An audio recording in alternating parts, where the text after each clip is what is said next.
তামান্না nursery. এটা শুধু একটা নার্সারি না, এখানে কিছু অসহায় মহিলাদের কর্মসংস্থানের জায়গা।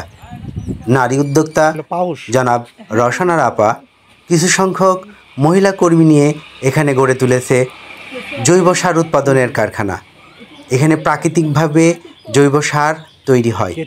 যাদের জৈব সার প্রয়োজন তারা এখান থেকে জৈব সার সংগ্রহ করতে পারেন। গোবর রেখে তারপরে উল্টাতে হবে তো আরো এরা কেঁচো খায় আর পায়খানা করে চায়ের পাতার মতো। এটা হচ্ছে ভার্মি কম্পোস্ট বা কেঁচো সার। এটা খুবই ভালো সার, খুবই উপকারী সার। আমার নারী কর্মীরা আবার সেট করে। মাটিতে বেঁধে দিলে অনেক খরচ কম হয়, মানে অনেক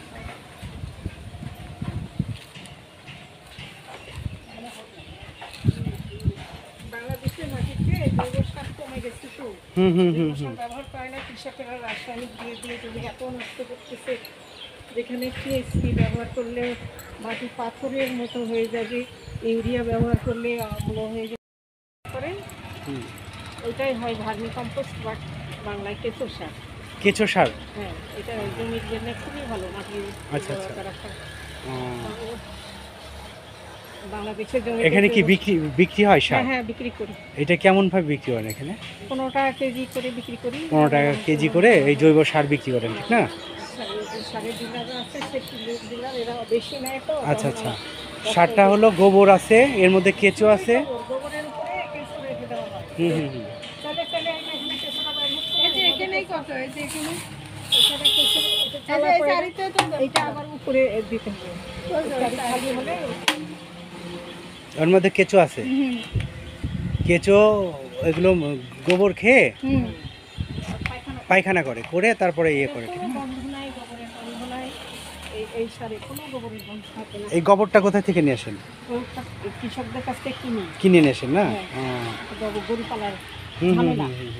এটার মধ্যে কোনো গন্ধ নাই, এত ভালো সার। আচ্ছা আচ্ছা। এবং এটা মাটি ভালো রাখে এবং সবজির স্বাদ খুব ভালো স্বাদ।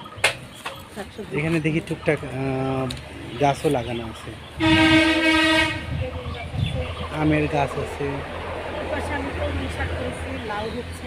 এই জায়গাটা আপনারই তো না? না, জায়গাটা ভাড়া নিয়েছে। ভাড়া নিয়েছে? সেই জায়গা আমাদের জায়গা অনেক ভিতরে তো, কিন্তু নার্সারি বা কোনো কিছু করতে হলে লোকজনের সুবিধার জন্য এটা মেন রোডের ধারে করতে হয়। এই জায়গাটা পড়েছিল, সেই জমির মালিককে বললাম, তো রাজি হলো, ভাড়া দিতে হয়। আর টিউবওয়েল আমি বসাইছি।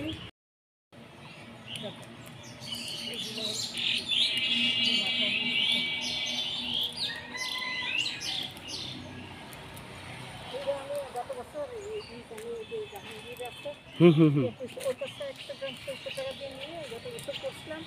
আবার নিজেই